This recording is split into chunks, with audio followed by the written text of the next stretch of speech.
زمین کی ساخت میں شکست و ریخت بعض اوقات دیکھنے میں بہت بھلی معلوم ہوتی ہے.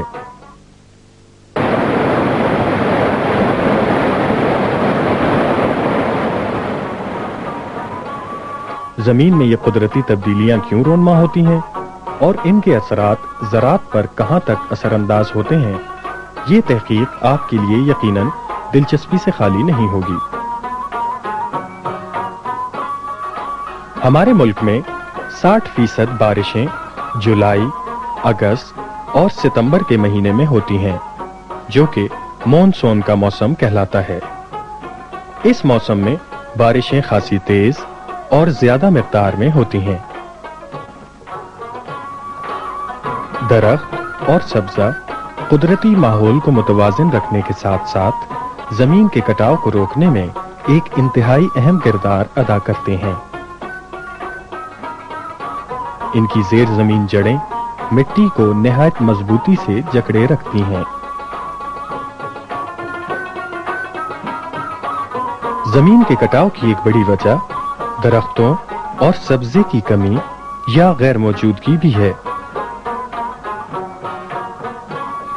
تیز بارش کے دوران درخت اور سبزہ زمین کے لیے ایک حفاظتی کور کا کام کرتے ہیں.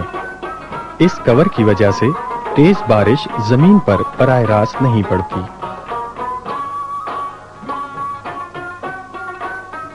بارش کے بعد پانی کا تیز بہاؤ کٹاؤ کے عمل کو تیز تر کر دیتا ہے. یہی درخت اور سبزہ پانی کے بہاؤ کی شدت میں بھی خاطر خواہ کمی کر دیتے ہیں. سطح زمین سے سبزہ کم ہونے کی ایک وجہ مویشی بھی ہیں. بعض جگہوں پر سبزہ اتنا نہیں ہوتا جتنا کہ زمیندار کے پاس مویشی، لہذا سبزے کی یہ قدرتی ڈھال آہستہ آہستہ ختم ہو جاتی ہے. ہمارے ملک میں توانائی کی ضروریات پوری کرنے کے لیے بڑے پیمانے پر درخت کاٹے جاتے ہیں، جس سے نہ صرف آکسیجن کی یہ فیکٹریاں دن بدن کم ہو رہی ہیں، بلکہ پہاڑوں سے کٹ کر آنے والی مٹی ہر سال ہمارے ڈیمز کی پانی ذخیرہ کرنے کی صلاحیت کو بھی بتدریج کم کر رہی ہیں، جس سے نہ صرف آبپاشی کے لیے قیمتی پانی ضائع ہو رہا ہے، بلکہ ان ڈیمز کی بجلی پیدا کرنے کی صلاحیت بھی بری طرح متاثر ہو رہی ہے. قومی زرعی تحقیقاتی مرکز اسلام آباد کے شعبہ آبی وسائل نے پوٹھوہار کے علاقے فتح جنگ میں ایک تحقیقاتی اسٹیشن قائم کیا ہے، جہاں زرعی سائنسداں زمین کے کٹاؤ کے عوامل اور ان سے بچاؤ کے طریقوں پر تجربات میں مصروف ہیں.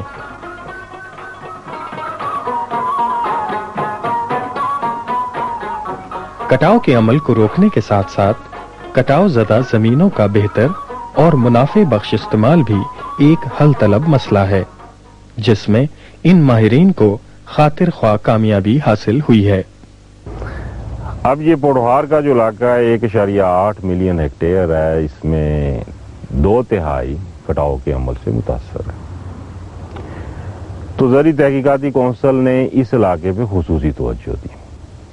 کئی ایک پروگرام شروع کیے گئے، اس میں اس علاقے کو بنیادی طور پہ اہمیت دی گئی، کیونکہ یہ زرعی تحقیقاتی کونسل کے زرعی تحقیقاتی مرکز سے نزدیک بھی ہے اور مرکز بھی اسی علاقے میں واقع ہے. تو اس کو مد نظر رکھتے ہوئے ایک پروگرام شروع کیا گیا سال 82-83 میں، جس میں بنیادی مقصد یہ تھا کہ ایسے طریقے وضع کیے جائیں جو کٹاؤ کے عمل کو روکیں اور ساتھ ہی ساتھ فصل کی پیداوار اور ایک زمین سے جتنا زمیندار اخذ کر سکتا ہے، پودوں کی شکل میں، فصلوں کی شکل میں، مچھلی پیدا کرنے کی شکل میں، مختلف پیداوار کے جو ذرائع ہو سکتے ہیں، ان سب کو مد نظر رکھتے ہوئے ایک سستا اور ایک بہتر طریقہ کار وضع کیا جائے. تو اس میں کئی طرح کے تجربات کیے گئے، کچھ غلطیاں بھی ہوئیں، کئی جگہ چند کامیابیاں بھی حاصل ہوئیں. تو آج ہم انہی چند کامیابیوں کے بارے میں بات چیت کریں گے. تو جب اس علاقے کو لیا گیا تو سب سے پہلے اس کا سروے کیا گیا، اور سروے کر کے یہ دیکھا گیا کہ اس علاقے میں زمین کس قسم کی ہے، ڈھلوانوں کی کیا پوزیشن ہے، زمین کی اقسام کیسی ہیں، اس کے بعد اس علاقے کو کن کن کاموں میں استعمال کیا جا سکتا ہے۔ تو اسے ہم ریسورس یوز پلاننگ کہتے ہیں۔ تو سب سے پہلا کام ریسورس یوز پلاننگ کا کیا گیا۔ اس کام میں سروے کرنے کے بعد وہ علاقے وضع کر دیے گئے جن میں ایندھن والے اور پھلدار پودے لگائے جا سکتے ہیں۔ ان علاقوں کی نشاندہی بھی کر دی گئی جن علاقوں میں فصلیں لگائی جا سکتی ہیں۔ کٹاؤ کے عمل میں ایک چیز اور بہت اہمیت رکھتی ہے، وہ مانسون میں جو فالتو بارش کا پانی ہوتا ہے اس کی نکاسی۔ اس کی نکاسی کے لیے ایک بہت ہی سستا اور ایک بہت کارآمد نظام بنانے کی ضرورت تھی۔ اس کو مد نظر رکھتے ہوئے گراس واٹر وے ایک ایسے کھال کا نظام ترتیب دیا گیا جو غیر ضروری پانی کو بحفاظت اس کا اخراج کر دے اور درمیان میں کٹاؤ کا عمل بھی نہ ہو۔ تو اس کھال کی، اس واٹر وے کی تیاری میں چونکہ ڈھلوان والی زمین آتی تھی تو اس میں کچھ ایسے سٹرکچرز بھی آئے اور ان کے بنانے پہ ایک پروگرام شروع کیا گیا، اور اس میں بنیادی مقصد یہ تھا کہ اس کی قیمت کو کس طرح کم کیا جائے اور علاقے میں وہ چیزیں جو تعمیر سے متعلقہ ہیں، مٹیریل جن سے تعمیر ہو سکتی ہے، ان سے استفادہ کیا جائے تاکہ قیمت کم ہو جائے۔ لیکن پچھلے دنوں میں سیمنٹ اور مستری کی وجہ سے قیمتیں اتنی زیادہ چڑھ گئی کہ ہمیں یہ سوچنا پڑا کہ پری فیبریکیٹڈ اور پری کاسٹ مٹیریلز لیے جائیں اور مستری کی جو ضرورت ہے اس کو اس میں سے ختم کر دیا جائے، اور ذمہ دار بھائی اس پری فیبریکیٹڈ حصوں کو لے کے خود ہی ایک سٹرکچر تعمیر کر سکے۔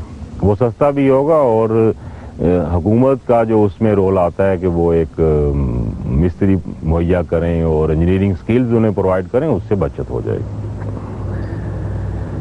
تو مختلف سٹرکچرز بنا کے ایک تو یہ کام کیا گیا۔ اس کے بعد دوسرا کام یہ کیا گیا کہ زمین کو ہموار کرنے کے اور اس کی بحالی اور تیاری کے لیے مختلف طریقے وضع کیے گئے۔ فصل لگانے کے لیے الگ نظام وضع کیا گیا جس میں کنٹور بند ہم کہتے ہیں۔ یہ جو وٹ بندی ہے یہ بہت ضروری ہے۔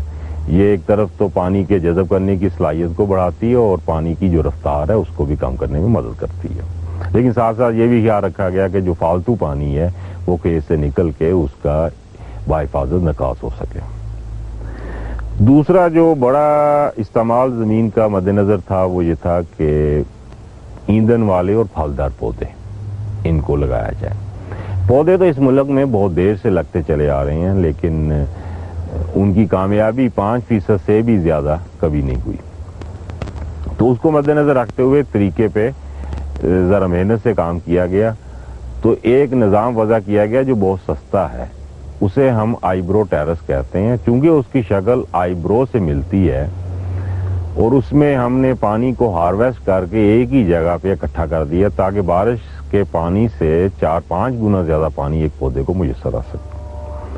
اب پانی جب اس گھڑے میں، جسے آئی برو کہا گیا ہے، اس میں جب کھڑا ہوتا ہے تو جذب کرنے کی مٹی کی صلاحیت بڑھ جاتی ہے، اور دیمک ایک بنیادی مسئلہ ہے اس علاقے میں۔ تو اس میں ہم نے ڈائی ایلڈرین ڈالنے کی کوشش کی، اور وہ پانی کے ساتھ چونکہ دینی پڑتی ہے، تو اس آئی برو سے یہ بھی فائدہ ہوا کہ پانی کھڑا تھا اس میں ڈائی ایلڈرین ڈال دی گئی اور وہ پانی کے ساتھ زمین میں چلی گئی اور اس نے دیمک کو خاصی حد تک ختم کر دیا۔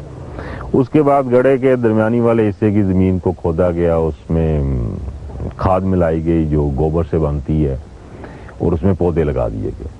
اب 7 سال کے بعد ہم نے کچھ ایندھن والے پودوں کو ہارویسٹ کیا، تو اس سے یہ صورتحال سامنے آئی کہ وہ زمینیں جو کٹاؤ سے برباد ہو چکی ہیں، جن سے بازار یہ نظر آتا ہے کہ کوئی آمدنی نہیں ہو سکتی، تو 2 سے 2,500 روپیہ فی ایکڑ فی سال کے حساب سے آمدن ہوئی۔ دوسرے لفظوں میں میں یہ کہوں گا کہ 15 سے 25,000 روپے 7 سال کے بعد آمدن ہوئی ان علاقوں سے۔ پھلدار پودوں کی ابھی اکنامکس ہم نکال رہے ہیں، لیکن امرود کی یہ حالت ہے کہ چند ایک درختوں سے 40 سیر بھی ایک سیزن میں نکلا ہے۔ اس کے بعد بارش کے اوقات اور مقدار ایسے ہیں کہ کچھ مہینے خشک سالی کی نظر ہو جاتے ہیں۔ اس میں مارچ میں ایسے کہہ گیا اس میں مئی اور جون اور دوسری طرف اکتوبر، نومبر، دسمبر، یہ 5 مہینے بہت اہم ہیں۔ ان مہینوں میں اضافی پانی کی ضرورت پڑتی ہے، اور خاص طور پہ جب ان مہینوں میں تیاری کر کے پھلدار اور ایندھن والے پودے لگانے ہوں تو ان کی کامیابی کے لیے اضافی پانی بہت بنیادی اہمیت کا حامل ہے۔ اس کے ساتھ ساتھ جب نرسری بنانے کی ضرورت محسوس کی گئی تو اس میں بھی پانی کی اضافی ضرورت پڑتی ہے، کیونکہ نرسری کا انحصار بارش کے پانی پہ نہیں ہو سکتا۔ تو تیسرا حصہ جو اس پروگرام کا تھا وہ تھا کہ ہم ایسے چھوٹے چھوٹے پانڈز اور منی ڈیمز بنائیں جن میں بارش کا فالتو پانی اکٹھا کیا جا سکے۔ اب بارش کے پانی کو اکٹھا کرنے میں کچھ مشکلات ہیں۔ ایک تو ڈیمز اور پانڈز اتنے سستے ہوں کہ زمیندار مل کے مشترکہ طور پہ کمیونٹی بیس پہ وہ پانڈز بنا سکتے، اور ان کے بنانے کا طریقہ کار ایسا ہو کہ خاصی دیر تک وہ چل سکیں۔ چونکہ بارش کا پانی آتا ہے تو اس کے ساتھ مٹی بھی آتی ہے، تو پانڈز بنانے کے 2-3 سالوں کے بعد وہ مٹی سے بھر جاتا ہے اور زمیندار پھر مشکل کا شکار ہیں اور ٹریکٹر سے اسے پھر مٹی نکالنے کا ایک اضافی بوجھ برداشت کرنا پڑتا ہے۔ تو اس سلسلے میں کچھ کام کیے گئے کہ اوپر کا حصہ جہاں سے پانی آنا ہے وہاں پہ درخت اور گھاس لگا دی جائے تاکہ مٹی کے آنے کی مقدار کم ہو جائے۔ دوسرا یہ ہے کہ مٹی ہر جگہ چکنی نہیں ہوتی، اور اکثر اوقات اس پڑھوار کے ایریا میں مٹی میرا قسم کی ہے، ریتلی بھی نہیں اور چکنی بھی نہیں ہے، درمیانی قسم کی ہے، تو اس میں پانی جذب ہونے کی صلاحیت بہت زیادہ ہے۔ تو بارش کے بعد جب جوہر یا پانڈ بھر جاتا ہے تو چند ایک دنوں کے بعد وہ پانی زمین میں جذب ہو جاتا ہے۔ تو آج کل اس میں ہم کچھ تجربات کر رہے ہیں۔ اس میں ایک بڑی کامیابی یہ ہوئی کہ پہلے تو ہم کوشش یہ کرتے ہیں کہ 2 سیزن بارش کے پانی کے ساتھ مٹی آتی جائے، کیونکہ وہ مٹی کے ذرے بہت چھوٹے ہوتے ہیں، وہ آگے ایک تہ سی بنا دیتے ہیں 2 سے 4 انچ کی تہ، اور اس میں پانی جذب کرنے کی صلاحیت کم ہوتی ہے۔ اس کے بعد پھر ہم نے دھوبی سوڈا ڈال کے اس کی پانی جذب ہونے کی صلاحیت کو مزید کم کر دیا، تو وہ تقریباً 10 گنا فرق پڑ گیا جب مٹی کو آنے دیا گیا، اور اس کے بعد جب دھوبی سوڈا ڈالا گیا تو 10 گنا اور کم ہو گیا۔ لیکن اس کے ساتھ ساتھ 1 سال یا 1.5 سال کے عرصے کے بعد پھر مٹی کے آنے کی مقدار کو کم کرنا پڑتا ہے تاکہ جوہر یا پانڈ کی صلاحیت مزید کم نہ ہو۔ اب ہم اس نقطے پہ پہنچے ہوئے ہیں کہ یہ ایک ماڈل فارم کی شکل میں تو ہم نے بنا دیا۔ اب آگے سوال یہ پیدا ہوا کہ یہ اس ماڈل کو آگے ہم زمیندار بھائیوں تک کیسے لے کے جائیں۔ یہ ایک بنیادی سوال پچھلے 1-1.5 سال سے ہمارے ذہن میں تھا۔ خوش قسمتی سے پچھلے چند دنوں میں یہ آباد ایک محکمہ ہے جو برانی علاقوں کی ترقی کے لیے بنایا گیا ہے اور سارے متعلقہ محکموں کو کوآرڈینیٹ بھی کرتا ہے۔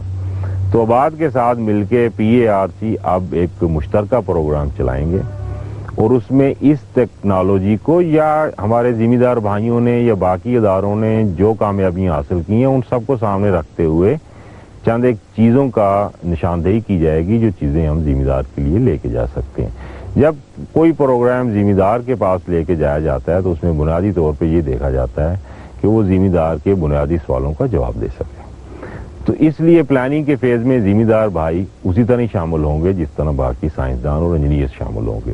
تو اس کے لیے زمینداروں کی آرگنائزیشنز بنائی جائیں گی، ولیج آرگنائزیشنز، تاکہ کمیونٹی ڈیولپمنٹ کے پروسیس میں وہ ابتدا سے ہی برابر کے شریک ہو سکیں۔ زمین کا کٹاؤ صرف ایک کاشتکار کا مسئلہ نہیں، بلکہ اس کے اثرات وطن عزیز کی زرعی پیداوار اور ماحولیات پر براہ راست مرتب ہوتے ہیں۔ یہ ٹھیک ہے کہ زرعی ماہرین کٹاؤ زدہ زمینوں کی بحالی اور منافع بخش استعمال کے لیے بڑی حد تک کامیاب ہوئے ہیں، لیکن زمین کے اس بڑھتے ہوئے کٹاؤ کو روکنے کے لیے ہمیں انفرادی طور پر بھی کچھ باتوں کا خیال رکھنا ہوگا۔ زیادہ سے زیادہ درخت لگانے سے زمین کے کٹاؤ میں خاطر خوار روک تھام ممکن ہے۔ زمین پر سبزے کی مناسب مقدار برقرار رکھنے سے بارش کی تیزی اور تندی زمین پر کم اثر انداز ہوتی ہے۔ بارش کے پانی کا باحفاظت اخراج زمین کو مزید کٹاؤ سے محفوظ رکھتا ہے۔ مزید معلومات کے لیے قومی زرعی تحقیقاتی مرکز اسلام آباد کے شعبہ آبی وسائل و زرعی موسمیات کے ماہرین سے رجوع کریں۔